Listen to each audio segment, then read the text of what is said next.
কিপ্তিয়া, ওনার ঘর থেকে যে ইব্রাহিম আলাইহিস সালাম হয়েছিলেন, তিনি একবারে দুগ্ধ পান করা অবস্থায় মৃত্যুবরণ করেছেন। তাহলে রাসূলুল্লাহ সাল্লাল্লাহু আলাইহি ওয়াসাল্লামের কোনো সন্তান বড় হয় নাই। এটার অনেক মুফাসসিরিনে কেরাম হিকমা বলেন যে নবীর ছেলে নবী হয়ে যাওয়া কিংবা পরবর্তীতে আল্লাহর রাসূল যে শেষ নবী, এটা যেন বন্ধ হয়ে যায় এবং এরপরে কোনো সন্তান আসলে তাকে নিয়ে যেন ফিতনা তৈরি না হইতে পারে, বিভিন্ন ব্যাখ্যা বিশ্লেষণ করা হয়। কিন্তু রাসূল যে শেষ নবী, উনি হাদিসের মধ্যে জানিয়েছেন, আল্লাহ পাক নিজে কোরআনের মধ্যে বলেছেন, ওয়ালাকি রাসূলুল্লাহ ওয়া খাতামান নাবিয়্যিন, তিনি আমার রাসূল, শেষ নবী, তিনিই শেষ নবী। তাহলে রাসূলের পরে আর কোন নবী আসবে না। তাইলে গোলাম আহমদ কাদিয়ানী, আমরা বিস্তারিত লম্বা আলোচনায় যাওয়ার দরকার নেই। মুসলিম এ কথা বিশ্বাস করে, কোরআনে আসছে আল্লাহ পাক মুমিনের পরিচয় দিচ্ছেন, ক্বালু সামি'না ওয়া আতা'না। যখন মুমিনের কাছে কোন কোরআনের কথা পেশ করা হয়, তারা কি বলে? সামি'না ওয়া আতা'না, আমি শুনলাম এবং মানলাম। এছাড়া মুমিনের কোনো কথা থাকতে পারে না, মুমিনের কোনো কথা থাকতে পারে না। তাইলে কি বলবে মুমিন? কোরআন যা বলেছে, ক্বালু সামি'না ওয়া আতা'না। কোরআন বলেছে ফানকিহু মা তাবা লাকুম মিনান নিসাই ওয়া মাসনা ওয়া সুলাসা ওয়া রুবা'। কোরআন বলছে আল্লাহ পাক একাধিক বিয়েও জায়েজ করেছেন। আমি একটা কারগুজারি শোনাই আপনাদেরকে। আমি পল্টন থানা রিমান্ডে ছিলাম।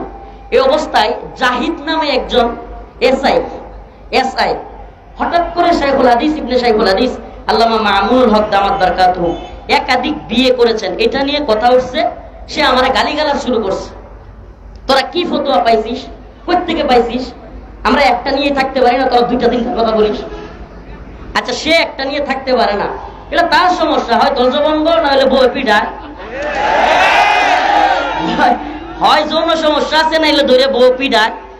সে এমন খেপা খেপছে আমার প্রতি, আমি নাম বলতেছি, পল্টন থানা এসআই জাহিদ।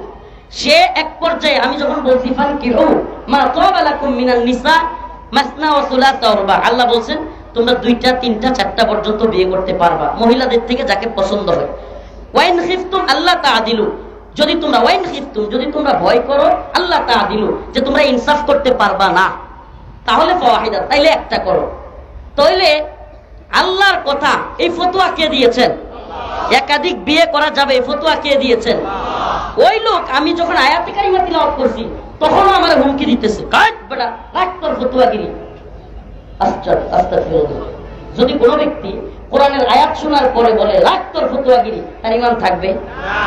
আল্লাহ যেখানে মুফতি, এই ফতোয়ার মুফতিকে, একাধিক বিয়ে করা যাবে এই ফতোয়ার মুফতিকে। আমি এই ওয়াজটা একাধিক বিয়ের নয়, বরং কথাটা হচ্ছে এটা যে কোরআন যা বলেছে এ ব্যাপারে কিলোকালবিহীন।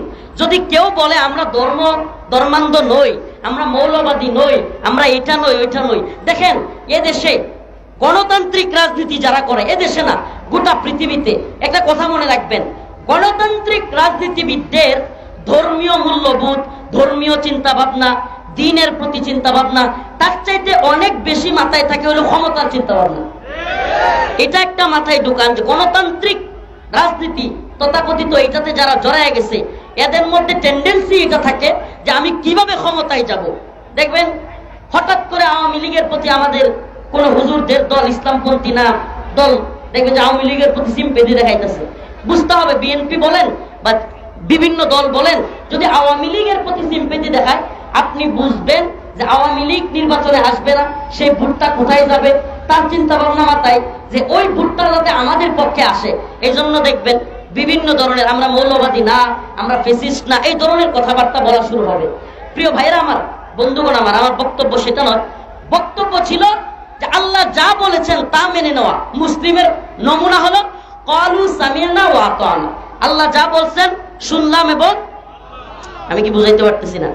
আমার সময় খুব কম, সংক্ষিপ্ত সময় দেওয়া যাবে, এই জন্য একেবারে টু দা পয়েন্টে কথাগুলো বলতেছি। এক্ষেত্রে আল্লাহ পাক যেহেতু বলছেন মা কানা মুহাম্মাদুন আবা আহাদিম মির রিজালিকুম ওয়ালাকিন রাসূলুল্লাহ ওয়া খাতামান নাবিয়্যিন, যে তিনি শেষ নবী, ওয়া খাতামান নাবিয়্যিন বলে আল্লাহ পাক শিলমোহর মেরে দিয়েছেন। গোটা পৃথিবীর সবাই মিলেও যদি কাদিয়ানীরে নবী বলে, কাদিয়ানী কি নবী হবে? নবী হবে? একটা কথা আমি একটু কোট করতেছি, একটু মনোযোগ দিয়ে শুনবেন। এই কথাটা একটু শ্রুতের বিপরীত, তো কারো কারো বুঝতে কষ্ট হইতে পারে। এতক্ষণের আলোচনা এই জন্য করছি। আচ্ছা আমাকে বলেন, কাদিয়ানীরা কাফের, এই কথাটা কি রাষ্ট্র বললে কাফের হইব? এই সরকার কি আর কাফের কইব? যে সরকার মদের লাইসেন্স দেয়, যে সরকার পতিতালয়ের লাইসেন্স দেয়, যে সরকার সুদের লাইসেন্স দেয়। আমি মনে কিছু নিবেন না, আমি ছোট মানুষ কিন্তু ব্যতিক্রম মানুষ। আরে কাদিয়ানিকে কাফের ঘোষণা করলে রাষ্ট্রে থাকতে পারবে, এখন ফতোয়া কই পাইছেন আপনি? চ্যালেঞ্জ করলাম, গোটা পৃথিবীর মুফতি নিয়ে বসেন, গোটা পৃথিবীর ফতোয়া তালাশ করেন। কাদিয়ানিরা হলো জিন্দিক কাফের। শুনেন, ইহুদি, খ্রিস্টান, হিন্দু আসলি যারা কাফের তারা জিজিয়া দিয়ে মুসলিম রাষ্ট্রে বসবাস করার অধিকার থাকে, কিন্তু যারা জিন্দিক মুরতাদ কাফের এরা কোনোভাবেই মুসলিমদের ভূমিতে থাকবার মতো অধিকার রাখে না। তা আমাদের কিছু সরল মনা হুজুররা আমি প্রায়ই শুনি কইতে থাকে যে আমাদের সমস্যা নাই, কাদিয়ানিরাও থাকুক, কিন্তু তাদেরকে কাফের ঘোষণা করতে হবে। আরে ভাই, কাফের ঘোষণা করলে রাষ্ট্র তারপরে থাকতে পারবে? এরা কি আসলে কাফের নাকি? মুহাম্মদে আরবির উম্মত দাবি করে কেউ যদি মুসলমান দাবি করে, জায়গাটা ছোট্ট হয়ে গেছে, চাপাচাপি হবেই। অতএব এই আপনারা কি আমার কথা শুনবেন না ওইদিকে ঝগড়া দেখবেন? আপনার ঝগড়ার প্রতি ইন্টারেস্ট থাকলে ওখানে যান। আমার কথা শুনবেন না ঝগড়া দেখবেন? তাহলে আমার কথা শুনলে ওইদিকে একেবারে সব মইরা সাফ হয়ে যাক, এদিকে থাকবেন। এই হাত তুলেন, লিল্লাহি তাকবীর, লিল্লাহি তাকবীর। এদিকে তাকান। আবারও বলি, আবার কথাটা একটু কোট করবেন খুব ভালোভাবে, সুন্নাতের বিপরীত কথা তো। আপনারা দেখবেন হজ্জে নবুয়তের যত সম্মেলন আছে সবগুলো থেকে আহ্বান করা হয় কাদিয়ানীদেরকে কাফের ঘোষণা করতে হবে, রাষ্ট্রীয়ভাবে তাদেরকে নিষিদ্ধ করতে হবে। আমি বলি, আচ্ছা, যেই রাষ্ট্র আপনার রবের বিধান মদের লাইসেন্স দিচ্ছে, এরা আবার কিসের কাদিয়ানীকে কাফের ঘোষণা করবে? যেই রাষ্ট্র আপনার রবের বিধান পতিতালয়, বেশ্যাগিরি এটার লাইসেন্স দিচ্ছে, এরা এই ভাই আপনি বলেন পশ্চিমারা কিংবা ইহুদিরা, পশ্চিম ইহুদি খ্রিস্টান, এই কাদিয়ানীদেরকে মদদ দিচ্ছে কারা? আমাকে বলেন, এই কাদিয়ানীদেরকে মদদ দেয় কারা? আপনারা জানেন কিনা কাদিয়ানীদের হেডকোয়ার্টার কোথায় জানেন? ইংল্যান্ড। মাশাআল্লাহ, কাদিয়ানীদের হেডকোয়ার্টার হলো ইংল্যান্ড, লন্ডনে। এদের অর্থায়ন কোত্থেকে আসে? কাদিয়ানীরা কখন আসলো? মির্জা গোলাম আহমদকে কখন মুসলিমদের বিরুদ্ধে দাঁড় করানো হলো? ইংরেজদের সাথে যখন উলামায়ে দেওবন্দের একেবারে ফাইটিং মুহূর্ত, ইংরেজরা দেখলো আদর্শিকভাবে মুসলমানদেরকে হারানো কোনোভাবে সম্ভবই না। সুবহানাল্লাহ, গোটা পৃথিবী কথা মানতে বাধ্য যে মুসলিমরা যদি আদর্শিকভাবে ঐক্যবদ্ধ থাকে, পৃথিবীর কোনো শক্তি নাই মুসলিমদেরকে হারায়। এটা নমুনা একটু বোঝানোর জন্য বলি, এটা নমুনা দেখাই। আফগানিস্তানে আমাকে বলেন, আফগানের তালেবানদের সৈন্য বেশি ছিল নাকি রাশিয়ার সোভিয়েত ইউনিয়নের সৈন্য বেশি ছিল? সোভিয়েত পরাজিত হয়েছে নাকি আফগান তালেবানরা পরাজিত হয়েছে? হ্যাঁ, সোভিয়েত এমন একটা ইউনিয়ন ছিল যার ব্যাপারে বলা হইতো সোভিয়েতের সূর্য অস্ত যায় না। এর মানে কি? সোভিয়েতের অধীনে এতগুলো দেশ ছিল একসাথে যে এক দেশে সকাল থাকলে আরেক দেশে বিকাল থাকতো। সোভিয়েতের সূর্য কি হয় না? অস্ত যায় না। তালেবানের কাছে আইসা সোভিয়েতের সূর্য তো অস্ত গেছেই, খুব একটা রাষ্ট্রে পরিণত হয়েছে। এতগুলো রাষ্ট্র ভাঙ্গা খান কান হইয়া শুধু রাশিয়া আছে। কি আছে? আচ্ছা আমাকে বলেন, যারা একটু রাজনীতি সচেতন, যারা জানেন সোভিয়েতের ট্যাঙ্ক, কামান, বিমান তালেবানের চাইতে কম ছিল না বেশি? তাইলে মুসলমানদের কাছে পরাজিত হওয়ার কারণ কি? সুবহানাল্লাহ, সুবহানাল্লাহ। ইসবিরু ওয়াসাবিরু ওয়ারাবিতু। আরে মুসলমানদের রব বলেছেন মুসলমানরা হলো সবরের প্রতিযোগিতাকারী। সুবহানাল্লাহ, আমরা কি সবরের প্রতিযোগিতাকারী? ইসবিরু ওয়াসাবিরু ওয়ারাবিতু। আমরা এমন প্রতিযোগী যে মনে করেন দুইজন লোক একে অপরের হাত কামড়ে ধরছে, কি করছে? একে অপরের কামড় দেওয়ার প্রতিযোগিতা। কে আগে শিক্ষর দেয়? কি করে? কে আগে বাবা গো কয়ে ডাক মারে। এখন মুমিন আর কাফের যদি এক লগে ইয়া দেয়, ধৈর্য গুণ, ইমানি পাওয়ার সবকিছু মুমিনের কম না বেশি? এই কারণে তালেবান বারবার জিতছে। আপনার আরেকটা উদাহরণ দিই, আমেরিকা, নেটো, সমস্ত জোট মিলায়া, নেটো জোটের ব্যাপারে যারা জানে, 48টা রাষ্ট্র। কয়টা? France, Japan, Italy, Germany, Russia, sorry Russia না, ফ্রান্স, জার্মান, ইতালি, এরপরে হলো আপনার কি বলে আমেরিকা, ইউরোপ, ইউরোপের অনেক রাষ্ট্র। এতগুলো রাষ্ট্র একত্রিত হইয়া প্রায় 48টা রাষ্ট্র নেটো জোট গঠন করছিল। কি জোটের নাম? কি? সামরিক জোট। তুরস্ক ছিল। এতগুলো রাষ্ট্র একত্রিত হইয়াও আফগানিস্তানে আয়া জিতছে নাকি মায়ের খায়া বাপ ডাইকা নাকি হদ দিয়া পালাইছে? হ্যাঁ, পালাইছে কি পালায় নাই? আমাকে বলেন, ফ্রান্স, জার্মানি, ইতালি, তারপরে আমেরিকা, ইউরোপ সবগুলো রাষ্ট্রের চাইতে তালেবানের সৈন্য সংখ্যা বেশি ছিল? কামান বেশি ছিল, ড্রোন বেশি ছিল, মিসাইল বেশি ছিল? আরে ভাই কিছু ছিল না।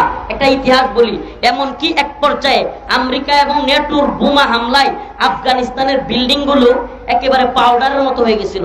এক পর্যায়ে একটা পাহাড় ছিল, তুরাবুরা পাহাড়, নাম কি? শুধু এই এক তুরাবুরা পাহাড়ে মুজাহিদরা, আমি শেখ আব্দুল্লাহ আজম রাহিমাহুল্লাহ তাফসিরে তাওবাটা পড়েছিলাম, এটার মধ্যে আসছে তুরাবুরা পাহাড়ে ওনারা নষ্ট রুটি ৩-৪ দিনে নষ্ট রুটি খায়া খায়া জীবনযাপন করে। সুবহানাল্লাহ। সেখান থেকে আজকের আফগান জাতি বিজয় তো আমরা সবাই দেখছি, কিন্তু ওই বিজয়ের সিঁড়ির নিচে কত যে শহীদের লাশ। আফগানিস্তানের এমনও এলাকা আছে যে এলাকায় কোনো ঘরে শহীদ নাই, এমন কোনো ঘর নাই, এমন কোনো ঘর নাই যেই ঘরে এতিম সন্তান নাই, যেই ঘরে বিধবা স্ত্রী নাই। কল্পনা করা যায়? তা আমরা বাংলাদেশে কয়জন শহীদ হয়েছি ইসলামের জন্য, দিনের জন্য কয়জন কোরবানি পেশ করছি, কয়েকদিন করে কারাগারে থাকি, এতে আমগর মা বোন সবগুলো মিললে কায়েন দেয়া শেষ হয়ে যায়। এই হালত না? তো দিন বিজয় এত সহজ না। তো যে কথাটা বলতেছিলাম যে আফগান জাতি জিতছিল, তো ইউরোপ যখন দেখলো, পশ্চিম যখন দেখলো, ইংরেজরা যখন দেখলো যে আমরা মুসলিমদের সাথে ভারতবর্ষে কি করতে পারবো না, এরা চিন্তা করলো যেহেতু এদের মোল্লা ওমর আছে, আমাদের মোল্লা ব্র্যাডলি তৈরি করতে হবে। এদের থিওরি, এটা থিওরিক্যালি তারা দেখলো যে মুসলিমদের মধ্যে ফাটল ধরাইতে হলে মুসলিমদের মধ্য থেকে একদল মুনাফিক বের করতে হবে। কি বের করতে হবে? এই মুনাফিকের নাম হলো মির্জা গোলাম আহমদ কাদিয়ানী। এবং একে প্ল্যান করে ইংরেজরা, আপনি অবাক হবেন, এখনো আপনারা যে সমস্ত পণ্য দেখেন না, আরাফেল বলেন কিংবা প্রাণ কোম্পানি বলেন, এই সমস্ত কোম্পানিগুলোকে প্রচার প্রসার কিংবা হাইলাইট করা, টাকা পয়সা সবকিছু দিয়ে এগুলো সব করে হলো ইংরেজরা। এবং যত পারা যায় প্রমোট করে। একটা পর্যায়ে কাদিয়ানীদেরকে প্রমোট করতে করতে এমন জায়গায় নিয়ে গেছে যে কাদিয়ানীদের একটা অনুসারী গ্রুপ থাকবে। আপনি কি জানেন, আমরা নতুন করে আরেক দলকে নিয়ে শুরু করছি। এতদিন ইস্তিমার বাধা দিতে দিতে আমরা ক্লান্ত হয়ে গেছি, অথচ এই কিছুদিন আগে কাদিয়ানীরা পঞ্চগড়ে ইস্তেমা করছে। এটা খবর কারো কাছে আছে? অনেকে জানি না কাদিয়ানী ইস্তেমা করছে। কাদিয়ানীরা পঞ্চগড়ে ইস্তেমা করছে, আমরা বলতেই পারি না। ইস্তেমা করছি, ইস্তেমা কাদিয়ানীদের। তো প্রিয় ভাইরা আমার, বন্ধুগণ আমার, আমি যে বক্তব্যটা আজকে রাখতে চাচ্ছি, আমার কথা হলো যে ইংরেজরা কাদিয়ানীকে প্রমোট করেছে, কাদিয়ানীকে এখনো পৃষ্ঠপোষকতা করতেছে, আমাদের যে সরকারি আসুক, এই সরকারগুলো ইউরোপ, আমেরিকা কিংবা ভারতের কথা ছাড়া চলে? আমরা বলেন একটু রাজনীতিও যারা বুঝে, পোলাপান হয় যে স্কুল কলেজের এই প্রতিযোগিতা হয় না, বিতর্ক প্রতিযোগিতা, এই 10-12 বছরের পোলাপানেও জানে বাংলাদেশে যে গভর্নমেন্টই থাকুক, আমরা যত মাদ্রাসার ছাত্র হাসিনারে পতন ঘটাইতে গিয়ে শহীদ হয়ে যায়, যত স্কুলের ছাত্রই শহীদ হয়ে যায়, কিন্তু এই সরকারগুলো আমেরিকার ইউরোপের কথা ছাড়া উঠতো না, বসতো না। এটা হলো বাস্তবতা, বুঝতে হবে। আমরা যতই আন্দোলন করি, যতই শহীদ হই, এদেরকে ক্ষমতায় যেটাই আনবেন, দিন শেষে দেখবেন এরা হয় আমেরিকার কথা শুনতেছে, নাহলে ভারতের কথা শুনতেছে। বাংলাদেশের মানুষের কথা শুনতে এদের ভালো লাগে না। এদের অন্তরে, এদের সাবকনসিয়াস মাইন্ডে, অবচেতন মনে এরা গোলাম। এদের অন্তরের মধ্যে গোলামির জিনজির। এরা হয় কেউ ভারতের গোলাম, কেউ আমেরিকার গোলাম, কেউ লন্ডনের গোলাম, কোনো না কোনো জায়গার গোলাম। আমরা কার গোলাম? কথা বলেন, আমরা কার গোলাম? আমি ঘোষণা করলাম পৃথিবীর কেউ বলার দরকার নাই, আমার কোরআন বলছে কাদিয়ানী কাফের। রাষ্ট্র কি ঘোষণা করবে? রাষ্ট্র ঘোষণা করুক, রাষ্ট্র ঘোষণা করুক বা না করুক, কাদিয়ানীরা কাফের। এই কথা সত্য মিথ্যা?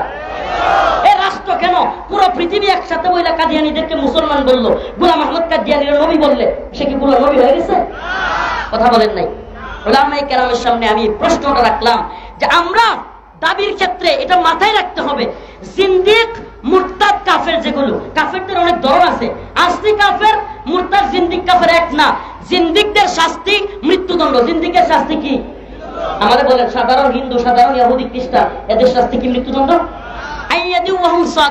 এরা জিজিয়া দিবে, নতজানু হয়ে রাষ্ট্রে বসবাস করবে জিজিয়া চুক্তির মাধ্যমে। আমাকে বলেন কোরআন সুন্নাহ থেকে পারলে একটা দলিল দেখান কি বলে মুরতাদ এবং জিন্দিকরা জিজিয়া দিয়ে বসবাস করতে পারবে, একটা দলিল দেখান, একটা দলিল দেখান। পারবেন না, কথা দিলাম পারবেন না। মুরতাদ এবং জিন্দিক কাফের, রাষ্ট্রে জিজিয়া দিয়ে বসবাসের কোনো বিধান নাই। হয় সে তওবা করবে, না হলে তারা কতল করা হবে, দুইটার একটা, শাস্তি একটাই, বিকল্প কোনো সুরত নাই। অতএব যারা মদের লাইসেন্স দিল, যারা রাষ্ট্রে প্রতিদানের লাইসেন্স দিল, যারা সুদের ব্যাংকগুলো খুললো, এই সুদের ব্যাংক খোলা, সুদের কার্যক্রম চালু করা, এটা আল্লাহর বিরুদ্ধে যুদ্ধ। এটা কি আমার কথা না আল্লাহর কথা? তো যেই রাষ্ট্র আমার আপনার আল্লাহর বিরুদ্ধে যুদ্ধ ঘোষণা করছে, সেই রাষ্ট্রে তারা কি ঘোষণা করলো না করলো এটা কিছু যায় আসে? পারলে কাদিয়ানিগুলোর সাইজ করে আমরাই দিব, এরপরে আমরা প্রয়োজনে জেল খাটবো, কথা কয় না? সবগুলোর ঠ্যাং ভাঙ্গা দিয়া রাষ্ট্রের লাগি বয়ে থেকে লাভ নাই। কাদিয়ানিরা যেখানে পাওয়া যাবে পিড়ে সাইজ করে দিতে হবে, এদেরকে পঙ্গু করে দিতে হবে, শায়েস্তা করে দিতে হবে। এরপরে যদি মামলা হয়, হামলা হয়, হাসিনাও দিছে, এরাও দিব, সমস্যা নাই। আমরা তো আল্লাহর জন্য কাজ করি না, এই সরকারের লেগিয়া। কনসেপ্ট ক্লিয়ার করতে হবে। যদি মনে করেন যে হাসিনা তো গেছে, এখন আমি সরকারে দুটো সেলফি তুলি, তাহলে কয়েকদিন পরে আবার মাথা ঠোকাবেন আর হইলো টেনশন করবেন। আমাদের এত টেনশনও নয়, আমরা জানি এরা কেউ ইসলামপন্থী না। এই কথা মাথায় রাখেন, এরা কেউ ইসলামপন্থী না। এরা প্রত্যেকটাই এই দল ওই দল, যেই দলই বলেন, কেউ আমেরিকার এজেন্ট, কেউ ভারতের এজেন্ট। এজেন্ট না হইয়া বাংলাদেশের ক্ষমতায় আসতে পারে নাই। কারণ কি? আমরা স্বাধীন না। যত কথাই বলেন, আমরা স্বাধীন না। আমরা যেদিন মানসিক ভাবে স্বাধীন হইতে পারবো, যে আমরা বিদেশিদের কথায় চলবো না, আমাদের স্বাধীন স্বকীয়তা আছে, যেটা আফগান জাতির। ও ভাই, ইতিহাস সাক্ষী, ইংরেজরা শাসন করছে ভারতবর্ষ, এরপরে মঙ্গোলীয়রা, তাতাররা শাসন করছে, কিন্তু আফগান জাতিকে কেউ কোনোদিন শাসন করতে পারে না। এইটারে কয় স্বাধীনতা, এইটারে কয় স্বাধীনতা। আমি স্বাধীন, আমি মুসলমান, আমি পরাধীন নই। আখি আনতা হুররুন ওয়া আসসুদুদ, আমি জেলে থাকতে পারি কিন্তু আমি স্বাধীন। আমি কথা বলে না, কার গোলাম? রিমান্ডে গেলেও কার গোলাম? ফাঁসির কাস্টে ঝুললেও কার গোলাম? আর এরা ক্ষমতায় থাইকাও, প্রধানমন্ত্রী হইয়াও, বিভিন্ন উপদেষ্টা হইয়াও, এরা কেউ ভারতের গোলাম, কেউ আমেরিকার গোলাম। তাইলে কে কে স্বাধীন? আমরা স্বাধীন। আমরা এই স্বাধীনতার মিনিংটা বুঝতে হবে। কে কাফের ঘোষণা করলো, কে করলো না, আমাদের যায় আসে না, আমাদের যায় আসে না। এরা তো আমাদেরকে পারলে, যেই দলীয় ক্ষমতায় আসুক, পারলে ইসলামপন্থীদেরকে মেসাকার করে, মেসাকার। এটা এদের থিওরি। কারণ কি? এদেশে ইসলামপন্থীরা থাকলে তারা এই যে সমস্ত কাজগুলো, তথাকথিত নারী অধিকারের নামে আমাদের মা বোনদেরকে রাস্তায় বের করা, তথাকথিত মানবাধিকারের নামে সমকামিতা প্রমোট করা, আমরা থাকলে তো কিছুই করতে পারবো। বুঝছেন কথা? বিষয়টা বুঝতে পারছেন? আমার বক্তব্যটা আপনারা একটু ক্লিয়ারলি বোঝার চেষ্টা করেন। শ্রুতের বিপরীত বক্তব্য দিলাম। কে কাফের ঘোষণা করলো না করলো, এই জন্য কাদিয়ানিরা মুসলিম থাকে নাই। কাদিয়ানিরা মুসলিম না কাফের? বাংলাদেশে ঘোষণা করলেও কাফের, না করলেও হাসিনা কইলেও কাফের, না কইলেও ইউনূস সাহেব কইলেও কাফের, না কইলেও কাফের। এইটা ঢুকান। আর আরেকটা কনসেপ্ট কি? প্রয়োজনে হক্কানি মুফতিয়ানে কেরামের কাছে ফতোয়া চাইবেন যে হুজুর, জিন্দিক কিংবা